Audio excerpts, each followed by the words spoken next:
Ladies and gentlemen, boys and ghouls, fiends of all ages, welcome back. I'm your host, Anarchy Ass. We are out at Maple Avenue today in Berwyn, Illinois. And we are at the home of this individual, currently deceased. This is a mugshot, if it'll stay put, of one certain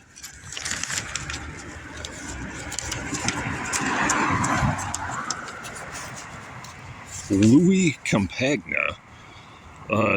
Louis Campagna was known as Little New York. He was not very well known, but was one of the most vicious killers and a high-ranking hitman in the Chicago outfit under Al Capone. And we are out at his house, located at 2927 South Maple. But first, a little bit about him. Because, as I say, unlike Frank Nitti and some of his counterparts, he really didn't gain much fame in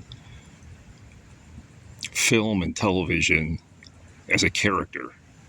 He was born in Brooklyn on March 31st, 1900, which is how he got his name. He was known for reckless and unpredictable nature, and at one point even besieged a Chicago police station. So I really think Hollywood missed the boat in not focusing on him. He's suspected of killing bootlegger Joe Aiello. Aiello was shot 59 times with a machine gun. Bullets removed from his body weighed over a pound. Perhaps best, though, Louis Little New York Campagna died of old age while fishing on his lawyer's boat. He died of natural causes. So that's probably the best thing about him, is he didn't die in prison, was never assassinated. Another fun fact about him is that he really didn't live lavishly or spend a lot of money or wear flashy jewelry. He was really nondescript, as was his house, which is right here. This is 2927 Maple. We're going to do a little photo comparison, as it really doesn't look a whole lot different as it did in Louis's day, circa 1927. Present day, 1927. Present day. This section of Maple Avenue is known today as Joseph J. Lancelotti Way. It was renamed after the former Berwyn mayor. And few people even know that Louis Campagna ever lived here. I find that when it comes to mob history, there are two groups. There are people that want to glorify it and really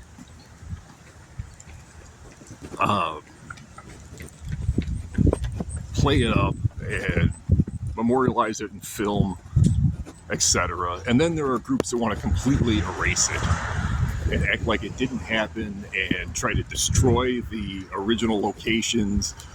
And I'm one of those people that belongs to neither group. I really think it should just be remembered historically for the historic event that it was, especially the golden era of it, which the Capone era represented. Here's a great shot of this house through this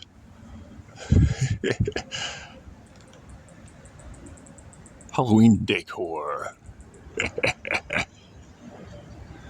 I'm sorry this episode isn't going to be longer. I've been really under surveillance by a number of the residents here just for walking down the street. A couple of them even came out with their dogs and stopped and stared at me. And after my interaction with the Berwyn police and my episode on the former Life newspaper's headquarters, I decided to keep my dealings in this town short. Check out that video if you get a chance on my channel, because if you want to discuss the Eisenhower brothers, they really are going to have issues with you.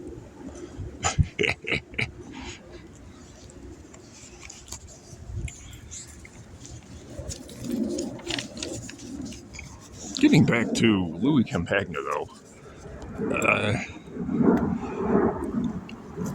as I say, he once besieged a Chicago police station, and that seems incredible now, but at the time it really wasn't. And if you think about the technology of the day, I've said this about the early 20th century, I'll say it about the 1920s. It was really more like the 19th century than it was the 20th century or 21st century. Really, if you just cut the phone lines and if nobody else in the area called the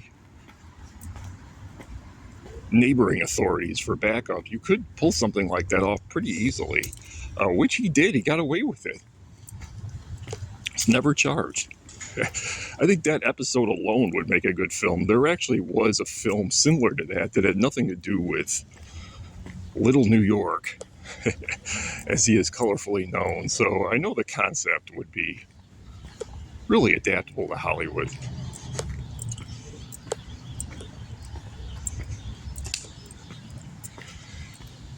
And for those of you who like to go to the locations, here is a shot of that Lanzalotti Street sign.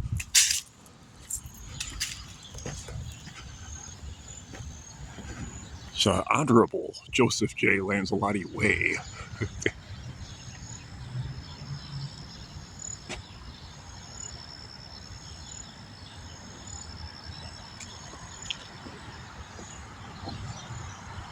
This is Maple and 29th Street.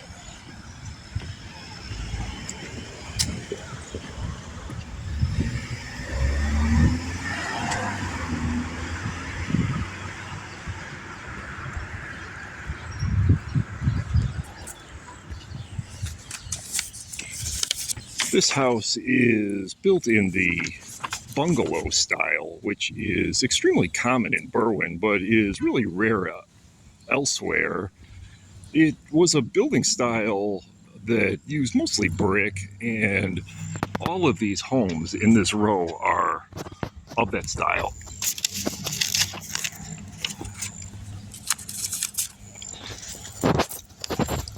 It incorporates a lot of Spanish-style roof, which is rare, and terracotta. Although most of the original roofs on them have been replaced and bear more modern shingling. But the use of leaded glass was another characteristic of the bungalow style, with really thick walls. This was popular in the 1920s and 30s. And it died out as a architectural trend in the American suburbs as the Great Depression wore on and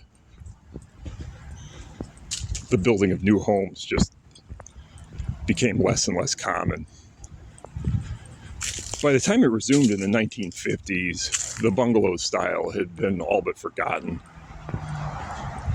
But it persists today in Berwyn, mostly because that era is when most of the building took place in this area. Here's another good example of it on that same block.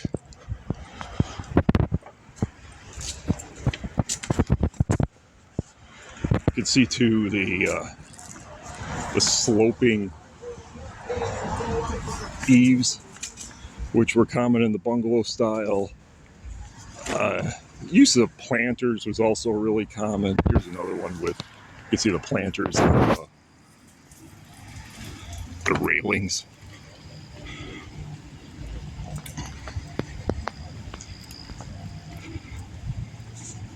Thanks to everybody who has contacted me wanting to know more about specifically mob history.